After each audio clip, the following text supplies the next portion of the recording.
வணக்கம். மாலை முரசு செய்திகளை விரிவாக பார்ப்பதற்கு முன் தலைப்புச் செய்திகள். சென்னை மெட்ரோ ரயில் சேவையை துவக்க பிரதமர் மோடி திருப்பூர் வருகை. கோவை விமான நிலையத்தில் ஆளுநர் பன்வாரிலால் உற்சாக வரவேற்பு.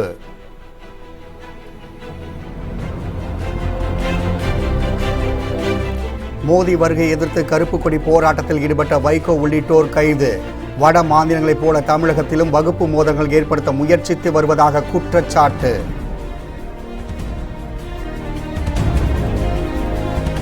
திமுகவை விமர்சித்த கமல்ஹாசனுக்கு தமிழக காங்கிரஸ் கண்டனம். கூட்டணியில் சேர்ப்பது குறித்து திமுக தான் முடிவு செய்ய வேண்டும் என KS அழகிரி அறிக்கை.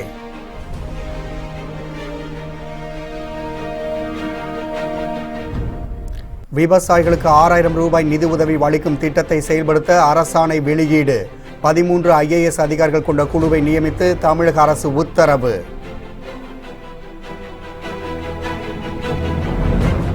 காஷ்மீர் எல்லையில் பாகிஸ்தான் தீவிரவாதிகள் ஊடுருவல் முறியடிப்பு.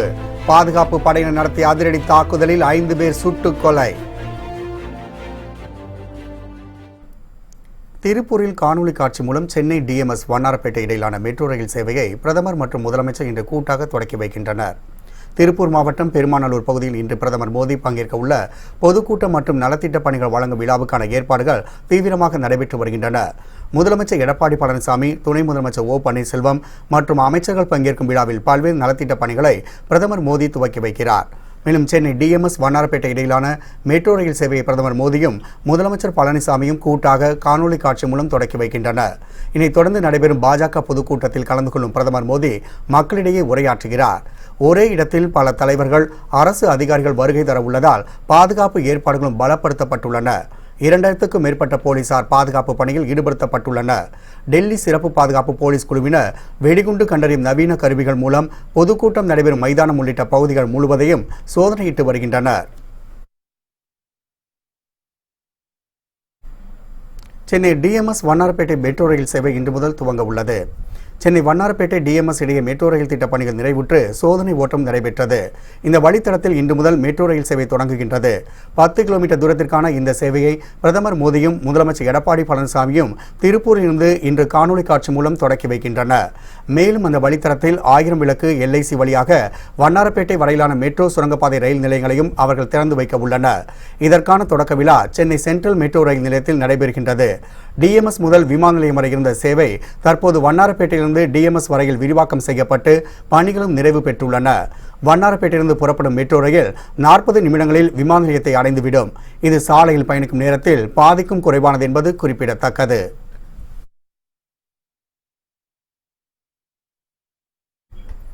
தென்னிந்திய மாநிலங்களில் பிரதமர் மோடி இன்று சுற்றுப்பயணம் மேற்கொண்டு வரும் நிலையில் ட்விட்டரில் இன்று காலை முதல் கோபேக் மோடி என்ற ஹேஷ்டேக் ட்ரெண்டாகி வருகின்றது.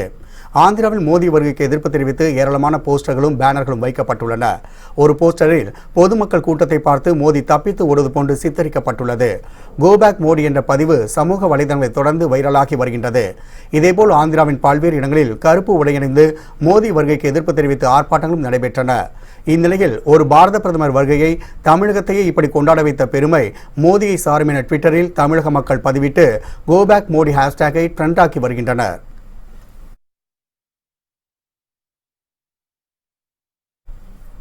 அவசியம் இல்லாமல் தேவையில்லாமல் திமுகவை கமல்ஹாசன் விமர்சித்திருப்பதை வன்மையாக கண்டிப்பதாக தமிழக காங்கிரஸ் தலைவர் KS அழகிரி தெரிவித்துள்ளார். இது தொடர்பாக வெளியிட்டுள்ள அறிக்கையில் மக்களவைத் தேர்தலில் வாக்குகள் சிதறக்கூடாது என்ற நல்ல நோக்கத்தில்தான் கமலுக்கு அழைப்பு விடுத்ததாக தெரிவித்துள்ள தமிழக காங்கிரஸ் தலைவர் KS அழகிரி திமுக குறித்த கமல்ஹாசன் விமர்சனம் தனது கவனத்திற்கு முன்னரே வரவில்லை என்று குறிப்பிட்டுள்ளார். திமுக பற்றிய கமல்ஹாசன் விமர்சனம் தேர்தல் நேரத்தில் பாஜகவுக்கு உதவுமே தவிர அவரின் கொள்கைக்கு உதவாது என தெரிவித்துள்ள KS அழகிரி கமல்ஹாசனை கூட்டணியில் சேர்ப்பது குறித்து திமுக தான் முடிவு செய்ய வேண்டும் என்றும் கூறியுள்ளார்.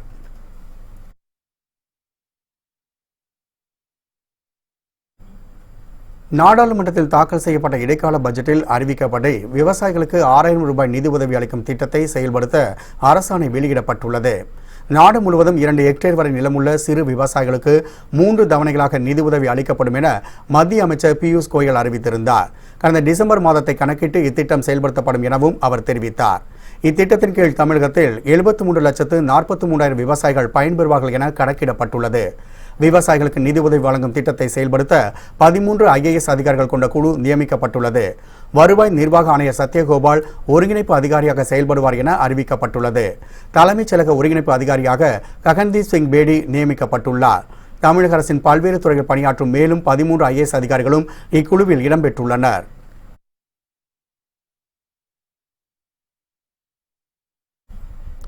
முதலமைச்சர் எடப்பாடி பழனிசாமி இன்று சந்தித்த நடிகர் ரஜினிகாந்த் தனது மகள் திருமணத்திற்கு முதலமைச்சர் வருகை தர உறுதியளித்துள்ளதாக குறிப்பிட்டார்.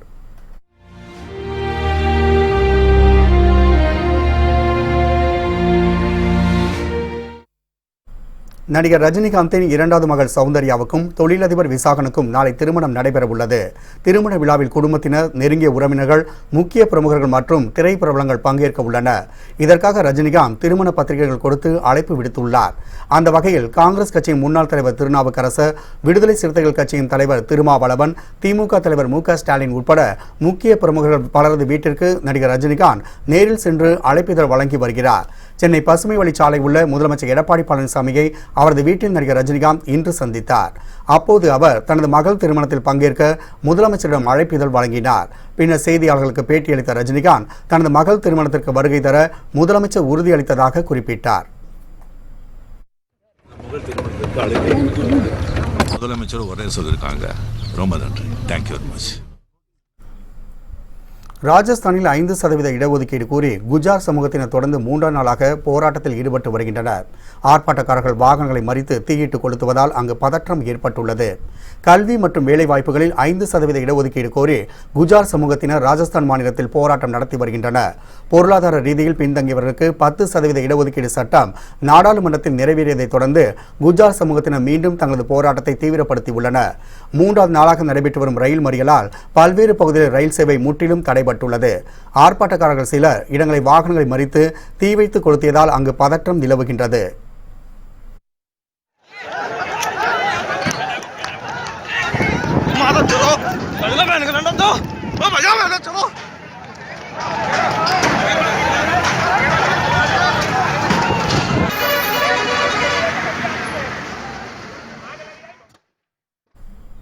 இந்நிலையில் குஜார் மக்கள் போராட்டத்தை கைவிட வேண்டும் என அம்மாநில முதல்வர் அசோக் கெலாட் கோரிக்கை விடுத்துள்ளார். மேலும் இது தொடர்பாக பிரதமருடன் ஆலோசனை நடத்தப் போவதாகவும் அவர் நம்பிக்கை தெரிவித்துள்ளார். ரஃபேல் ஒப்பந்தம் குறித்து மத்திய தணிக்கை அறையின் அறிக்கை நாடாளுமன்றத்தில் நாளை தாக்கல் செய்யப்படலாம் என எதிர்பார்க்கப்படுகின்றது. பிரான்ஸ் நாட்டை சேர்ந்த டசால்ட் நிறுவனத்திடம் 36 ரஃபேல் போர் விமானங்களை வாங்க மத்திய அரசு ஒப்பந்தம் செய்துள்ளது. கடந்த 2016ஆம் ஆண்டு பிரதமர் மோடி பிரான்ஸ் நாட்டில் சுற்றுப்பயணம் செய்தபோது ஒப்பந்தம் கையெழுத்தானது. முன்னதாக முந்தைய ஐக்கிய முற்போக்கு கூட்டணி அரசு 126 ரஃபேல் விமானங்களை வாங்கும் ஒப்பந்தத்தை பாஜக அரசு ரத்து செய்திருந்தது. இந்நிலையில் பாஜக அரசு செய்து கொண்ட ரஃபேல் ஒப்பந்தத்தில் முறைகேடு நடைபெற்றதாக காங்கிரஸ் கட்சி கடுமையாக விமர்சனம் செய்து வருகின்றது. இவ்விவகாரம் குறித்து நாடாளுமன்ற கூட்டுக்குழு விசாரணை நடத்த வேண்டும் என காங்கிரஸ் கட்சி தலைவர் ராகுல் காந்தி தொடர்ந்து வலியுறுத்தி வருகிறார். இந்நிலையில் ரஃபேல் ஒப்பந்தம் தொடர்பாக மத்திய தணிக்கைத்துறையின் அறிக்கை நாளை நடைபெறும் நாடாளுமன்ற கூட்டத்தில் முன்வைக்கப்படும் என தகவல் வெளியாகியுள்ளது. கடந்த 2014ஆம் ஆண்டு மத்திய தணிக்கைத்துறை 2G அலைக்கற்றை குறித்து அறிக்கை அளித்த பின்னரே அவ்வழக்கு பூதாகரமானது என்பது குறிப்பிடத்தக்கது.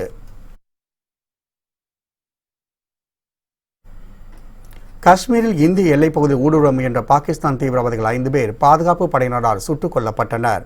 தெற்கு காஷ்மீர் உள்ள குல்காம் மாவட்டத்தில் உள்ள கெலாம் கிராமத்தில் பாகிஸ்தான் தீவிரவாதிகள் பதுங்கியிருப்பதாக கிடைத்த தகவலை அடுத்து பாதுகாப்பு படையினர் அந்த கிராமத்தை சுற்றி வளைத்து தேடுதல் வேட்டை நடத்தினர். அப்போது மறைந்திருந்த தீவிரவாதிகள் துப்பாக்கியால் சுட்டு தாக்குதல் நடத்தினர். இதற்கு பாதுகாப்பு படையினரும் தக்க பதிலடி கொடுத்தனர். இரு தரப்புக்கும் இடையே நீடித்த துப்பாக்கி சண்டையில் 5 தீவிரவாதிகள் சுட்டுக் கொல்லப்பட்டனர். இந்த தாக்குதலில் 8 பாதுகாப்பு படை வீரர்கள் காயமடைந்தனர். தீவிரவாதிகள் மறைந்திருந்த பகுதியிலிருந்து ஏராளமான ஆயுதங்கள், வெடிப்பொருட்கள் பறிமுதல் செய்யப்பட்டுள்ளது. இந்நிலையில் மேலும் அசம்பாவிதம் ஏற்படாமல் தடுக்க அருகிலுள்ள கிராமங்களில் கூடுதலாக பாதுகாப்பு படை வீரர்கள் பாதுகாப்பு பணியில் ஈடுபடுத்தப்பட்டுள்ளனர். வட மாநிலங்களைப் போல தமிழகத்தில் வகுப்பு மோதல்களை ஏற்படுத்த பிரதமர் மோடி முயற்சித்து வருவதாக மதிமுக பொதுச் செயலாளர் வைகோ குற்றம் சாட்டினார். பிரதமர் மோடியின் வருகைக்கு எதிர்ப்பு தெரிவித்து மதிமுக சார்பில் அக்கட்சியின் பொதுச் செயலாளர் வைகோ தலைமையில் திருப்பூர் புதிய பேருந்து நிலையம் முன்பாக கருப்பு கொடி போராட்டம் நடைபெற்றது. இந்த போராட்டத்தில் 1000க்கும் மேற்பட்டோர் கலந்து கொண்டு பிரதமர் மோடிக்கு எதிராக கோஷமிட்டனர். அப்போது பாஜகவை சேர்ந்த சசிகலா என்ற பெண் நிர்வாகி அங்கு பாரத் மாதா கி ஜெய் என கோஷமிட்டு மதிமுகவினர் மீது செருப்பை வீசியதை அடுத்து அவரை மதிமுக தொண்டர்கள் தாக்கியதால் பெரும் பதற்றம் நிலவியது. உடனே அந்த பகுதியில் உள்ள கடைகள் அனைத்தும் அடைக்கப்பட்டன. சம்பவ இடத்துக்கு விரைந்து சென்ற போலீசார் தடியடி நடத்தி கடத்தினர். இதனால் அங்கு நின்றவர்கள் சிதறியடித்து ஓடினர். பின்னர் போலீசார் அந்த பெண்ணையும் அவருடன் வந்தவரையும் பிடித்து போலீஸ் வாகனத்தில் ஏற்றிச் சென்றனர். இடையே போராட்டம் நடைபெற்ற பகுதிக்கு அருகே இருந்த டிரான்ஸ்பார்மர் டவர் மீது மதிமுக தொண்டர் ஒருவர் ஏறி போராட்டத்தில் ஈடுபட்டதால் பெரும் பரபரப்பு ஏற்பட்டது. காவல்துறையினர் சமாதான பேச்சை ஏற்க மறுத்து மோடி வராதே என கோஷமிட்டபடி அவர் டிரான்ஸ்பார்மர் டவர் மீது போராட்டத்தில் ஈடுபட்டார். அப்போது செய்தியாளர்களிடம் பேசிய வைகோ, தமிழகத்திற்கு தொடர்ந்து பிரதமர் மோடி மேகதாது அணை, முல்லை பெரியாறு அணை, நீட் தேர்வு என பல்வேறு விவகாரங்களில் துரோகம் இழைத்து வருவதாக சாடினார். வட மாநிலங்களில் உள்ளதைப் போல தமிழகத்திலும் வகுப்பு மோதல்களை ஏற்படுத்த மோடி முயற்சிப்பதாகவும் வைகோ குற்றம் சாட்டினார். காவிரி குறுக்கே மேகதாட்டுவில் அணை கட்டுவதற்கு அனைத்து ஏற்பாட்டையும் செய்து கொடுத்தவர் நரேந்திர மோடி. கஜா புயலின் போது இறந்து போன 89 பேருக்கு ஒரு அனுதாப வார்த்தை சொல்லாத மனித நேயமற்ற மனிதாபிமானமற்ற மனிதர் நரேந்திர மோடி. 25,000 கோடி நிவாரணம் கட்டதுக்கு 5% கூட கொடுக்காத தமிழகத்தை வஞ்சித்த நரேந்திர மோடி.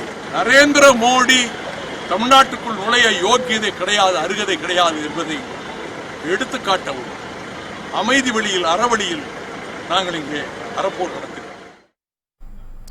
இதனையடுத்து தடையை மீறி போராட்டத்தில் ஈடுபட்டதாக வைகோ மற்றும் மதிமுகவினரை போலீசார் கைது செய்து காவல்துறை வாகனங்களில் அழைத்துச் சென்றனர். கஜா புயலால் சேதமடைந்த மீன்பிடி படகுகளை சீரமைக்க நிதி ஒதுக்கீடு செய்து தமிழக அரசு அரசாணை வெளியிட்டுள்ளது. கடந்த வருடம் நவம்பர் 16ஆம் தேதி கஜா புயல் தமிழகத்தை புரட்டி போட்டபோது 12 கடலோர மாவட்டங்கள் நிறுத்தி வைக்கப்பட்டிருந்த மீனவர்களின் மீன்பிடி படகுகள் சேதமடைந்தன. இந்நிலையில் கஜா புயலால் சேதமடைந்த மீன்பிடி படகுகளை சீரமைக்க நிதி ஒதுக்கீடு செய்து தமிழக அரசு அரசாணை வெளியிட்டுள்ளது. ஃபைபர் படகுகளுக்கு கூடுதல் இழப்பீடு வழங்குவது என்ற முடிவின்படி 1051 படகுகளுக்கு அரசாணையில் நிதி ஒதுக்கீடு செய்யப்பட்டுள்ளது. இந்த நிதியானது படகுகளை சீரமைத்தல், புதிய மீன்பிடி வலைகளை வாங்குதல் உள்ளிட்ட பணிகளுக்கானது என்று தமிழக அரசு உத்தரவில் தெரிவிக்கப்பட்டுள்ளது. புயலால் கடுமையாக பாதிக்கப்பட்ட கடலூர், நாகை, திருவாரூர், தஞ்சை மற்றும் புதுக்கோட்டை பகுதியில் சேதமடைந்த படகுகளுக்கு நிதி ஒதுக்கீடு செய்யப்பட்டுள்ளதாகவும் கூறப்பட்டுள்ளது. தமிழகம் முழுவதும் 1443 நேரடி நெல் கொள்முதல் நிலையங்கள் திறக்கப்பட்டு 6,69,000 மெட்ரிக் டன் நெல் கொள்முதல் செய்யப்பட இருப்பதாக உணவுத்துறை அமைச்சர் காமராஜ் தெரிவித்துள்ளார். திருவாரூர் மாவட்டம் நன்னிலத்தில் 3 கோடி ரூபாய் மதிப்பீட்டில் பேருந்து நிலையம் அமைப்பதற்கான பணிகளின் தொடக்க விழா நடைபெற்றது. இதில் பங்கேற்ற அமைச்சர் காமராஜ் செய்தியாளரிடம் பேசினார். அப்போது விவசாய நெல்லை தங்குதடையின்றி கொள்முதல் செய்ய நடவடிக்கை எடுக்கப்பட்டிருப்பதாகவும், தமிழகம் முழுவதும் 1443 நேரடி நெல் கொள்முதல் நிலையங்கள் திறக்கப்பட்டு 6,69,000 மெட்ரிக் டன் நெல் கொள்முதல் செய்யப்பட்டிருப்பதாகவும் தெரிவித்துள்ளார். தமிழ்நாடு நுகர்வோர் வாணிப கழகத்தின் மூலமாக நடத்தப்படுகிற நேரடி நெல் கொள்முதல் நிலையங்கள் இதுவரை தமிழகத்தில் 1443 நேரடி நெல் கொள்முதல் நிலையங்கள் திறக்கப்பட்டு அதில் 6,69,000 மெட்ரிக் டன் நெல் கொள்முதல் செய்யப்பட்டிருக்கிறது. விவசாயிகளுக்கு அவருக்குரிய பணத்தை வங்கி கணக்கில் வர வைத்திருக்கிறோம். எந்த விதமான பிரச்சனையும் இல்லாமல் விவசாயிகளிடமிருந்து நெல் கொள்முதல் செய்யப்படுகிறது என்பதை தெரிவித்துள்ளது. 11 சட்டமன்ற உறுப்பினர்கள் தொடர்பான வழக்கின் தீர்ப்பு மூலம் துணை முதலமைச்சர் ஓ பன்னீர்செல்வம் பதவி இறங்கும் நாட்கள் எண்ணப்படுவதாக அமமுக கர்நாடக மாநில செயலாளர் புகழேந்தி தெரிவித்துள்ளார். தேனியில் செய்தியாளர்களிடம் பேசிய அவர், ஓ பன்னீர்செல்வம் மனக்குழப்பத்தில் இருப்பதால் தகுதி நீக்கம் செய்யப்பட்ட சட்டமன்ற உறுப்பினர்களை திரும்பி வாருங்கள் என அழைத்து வருவதாகவும் கூறியுள்ளார். இந்த அரசு போக வேண்டும் என்று வாக்களித்தவர் தான் இந்த புனிதர் பன்னீர்செல்வம். ஆகவே அந்த பெருமை அவருக்கு தான் சார். இவர் என்ன சார் கூப்பிடுறது, இவர் என்ன ப்ராப்ளம் ஆயிட்டுருக்குன்னா, இப்போ எல்லாரையும் வாங்க வாங்கன்னு கூப்பிடுறதுக்கு காரணம் இந்த 11 சட்டமன்ற உறுப்பினர்கள் வழக்கு எந்த நேரத்திலும் முடிவுக்கு வருகிறது. அப்படி முடிவுக்கு வர்றப்போ 101% அதில் எந்தவித சட்டத்தில் வேற முரண்பட்ட முடிவு எடுக்கவே முடியாது. ஆகவே இவர்கள் பதவியை இழக்கிறார்கள். பன்னீர்செல்வம் பதவியை இழக்கின்ற நாட்கள் மாத கணக்கில் இல்லை, நாட்கள் கணக்கில் தான் இருக்கிறது. சென்னை உயர்நீதிமன்ற தீர்ப்பை மீறி அரசு ஊழியர்கள் ஆசிரியர்கள் மீது தமிழக அரசு பழிவாங்கும் நடவடிக்கையில் ஈடுபடுவது சட்டவிரோதம் என மார்க்சிஸ்ட் கம்யூனிஸ்ட் கட்சியின் மாநில செயலாளர் கே பாலகிருஷ்ணன் குற்றம் சாட்டியுள்ளார். இது தொடர்பாக அவர் வெளியிட்டுள்ள அறிக்கையில், போராட்டத்தை கைவிட்டு பணிக்கு திரும்பிய ஆயிரக்கணக்கான ஆசிரியர்கள் ஊழியர்களை அலைக்கழிப்பதால் மாணவர்கள் பொதுமக்கள் நலன் இப்போது பாதிப்புக்குள்ளாகாதா என்று கேள்வி எழுப்பியுள்ளார். தற்காலிக பணி நீக்கம், பணியிட மாற்றம் போன்ற அனைத்து ஜனநாயக விரோத நடவடிக்கைகளை உடனடியாக கைவிட வேண்டும் என வலியுறுத்தியுள்ள பாலகிருஷ்ணன், ஆசிரியர்கள் பணியாற்றிய இடத்திலேயே மீண்டும் அவர்களுக்கு பணி வழங்கிட வேண்டும் என்று கேட்டுக்கொண்டுள்ளார். மேலும் அரசு ஊழியர்கள் ஆசிரியர்களின் நியாயமான கோரிக்கைகளை நிறைவேற்றுவதற்கு உரிய நடவடிக்கைகளை மேற்கொள்ள வேண்டும் எனவும் தமிழக அரசை அவர் வலியுறுத்தியுள்ளார்.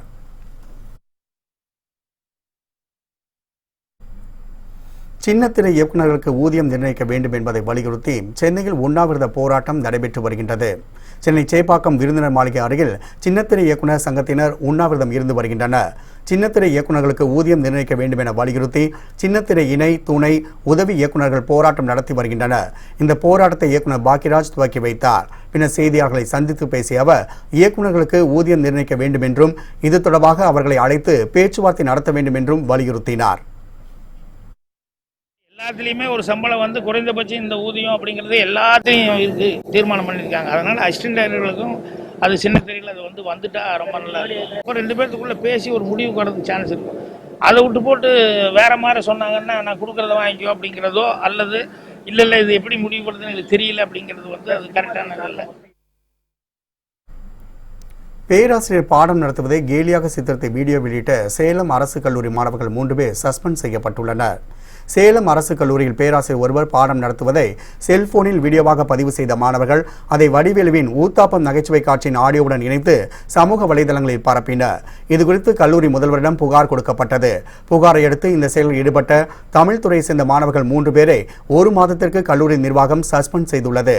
இச்சம்பவம் அக்கல்லூரி மாணவர்களிடையே பெரும் அதிர்ச்சியை ஏற்படுத்தியுள்ளது.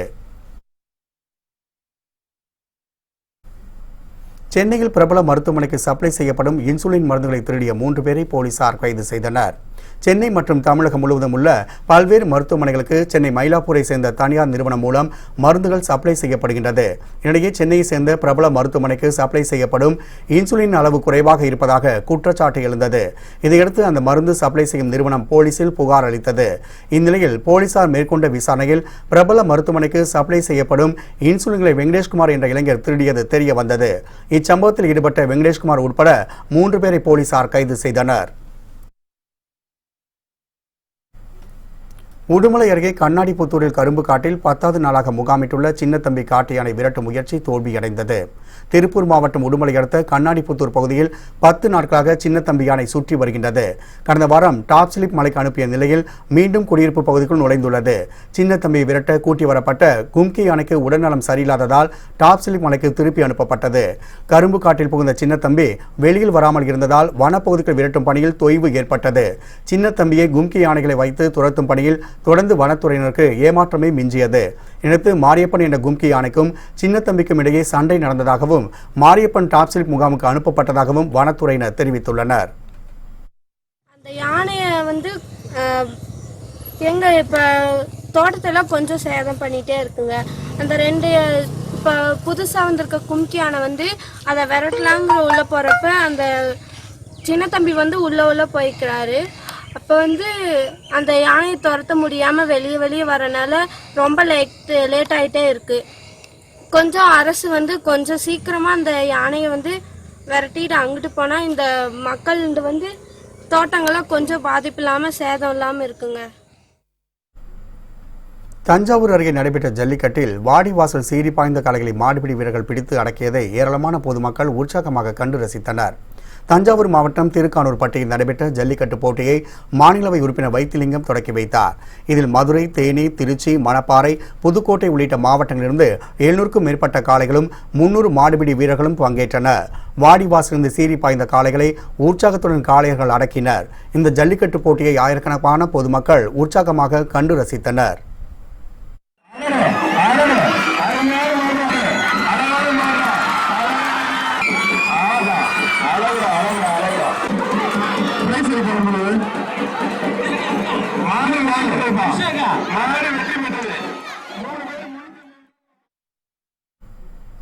வந்தவாசி அருகே மூதாட்டியை கொலை செய்த மர்ம கும்பல் அதனை தடுக்க சென்ற அவரது மகனையும் சரமாரியாக தாக்கியது.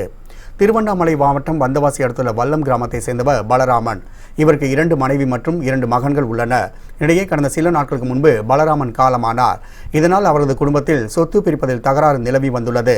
இந்நிலையில் பலராமனின் 2வது மனைவி காசியம்மாள் படுகாயங்களுடன் இறந்து கிடப்பதாக போலீசாருக்கு தகவல் கிடைத்தது. தகவலின் பேரில் சம்பவ இடத்துக்கு சென்ற போலீசார் அவரது உடலை மீட்டனர்.